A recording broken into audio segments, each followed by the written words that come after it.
Dari video sebelumnya, kita sudah membahas apa saja tugas dan peran kepolisian Republik Indonesia sampai dampak yang kita rasakan terhadap peran kepolisian tersebut. Namun, di balik itu, muncullah beberapa kasus yang menyebabkan citra atau image kepolisian Republik Indonesia menjadi rusak karena beberapa oknum kepolisian. Sampai pada akhirnya, masyarakat beramai-ramai membuat hashtag percuma lapor polisi, dasar hilangnya kepercayaan masyarakat terhadap pihak kepolisian. Di sini, kami yang terdiri dari Muhammad Alfi Syahrin, Sinta Otavia, dan Rapita Iramoti ingin menjelaskan kembali bahwa tidak semua kepolisian Republik Indonesia berperilaku demikian, yang mana masih ada banyak sekali hal dari kepolisian Republik Indonesia yang patut kita banggakan. Salah satu contohnya yaitu yang pertama, Kapolri Jenderal Listio Sigit Prabowo didampingi Panglima TNI Marsikal Hadi Cahyanto dan beberapa pihak terkait meluncurkan layanan darurat atau hotline 110. Hal itu dilakukan dalam rangka merespon cepat aduan masyarakat terhadap aparat kepolisian. Layanan kepolisian itu merupakan program prioritas presisi atau prediktif, responsibilitas, transparansi, berkeadilan dari Kapolri. Diluncurkannya hotline dengan nomor tunggal berskala nasional itu diharapkan bisa dengan mudah dan cepat memberikan pelayanan kepada masyarakat dari pihak kepolisian, seperti layaknya memesan sebuah makanan pizza. Ia juga menegaskan soal kepastian keamanan data. Jangan sampai terjadi kebocoran informasi. Layanan Polisi 110 ini juga merupakan salah satu program prioritas Kapolri. Dan dalam 100 hari kerja berjalan, Sigit telah mewujudkan pelayanan tersebut. Perangkat hotline 110 sendiri saat ini sudah tercatat ada di 420 titik, yakni 1 di Mabes Polri, 32 Polda jajaran, dan 380 Mapolres dan Mapolresta. Pelayanan itu sendiri gratis bagi masyarakat yang membutuhkan respon dari aparat.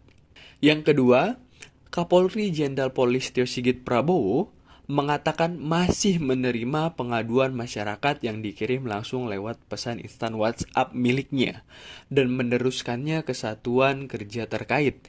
Dan berharap pimpinan kepolisian wilayah juga dapat melakukan hal yang sama.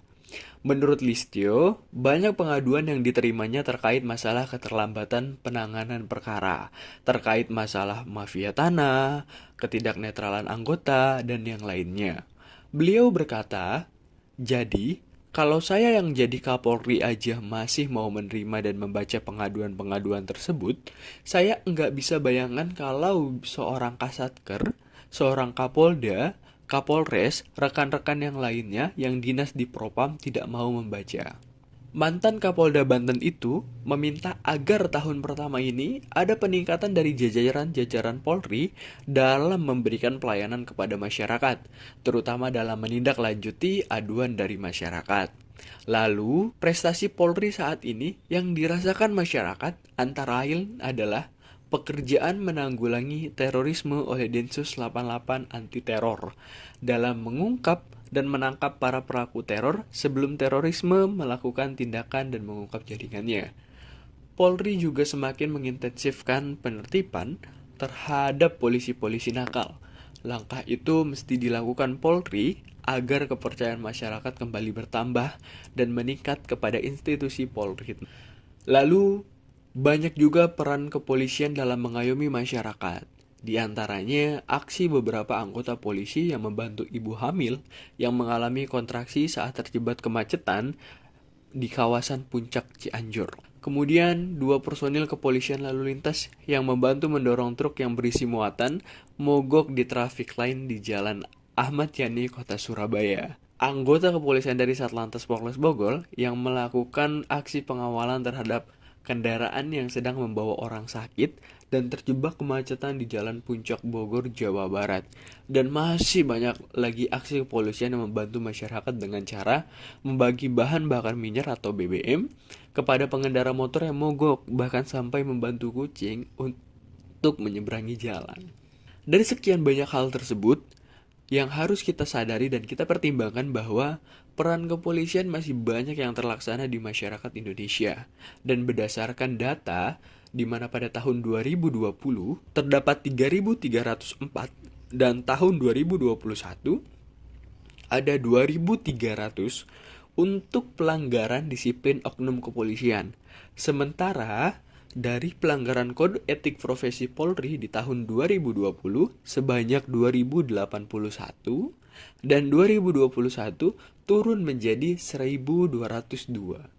Maka untuk itu, mari kita jadikan munculnya fenomena hashtag percuma lapor polisi ini sebagai bentuk kritik dan saran kepada kepolisian agar semakin meningkatkan pelayanan kepada masyarakat dan mencari agar kejadian tersebut kasus sebelumnya tidak terulang kembali. Bahkan, bukan hanya sebuah tagar yang digunakan untuk memojokkan atau menjelek-jelekan kinerja dari Kepolisian Republik Indonesia, karena salah satu oknum yang berperilaku tidak sesuai dengan efek atau etik profesi Polri.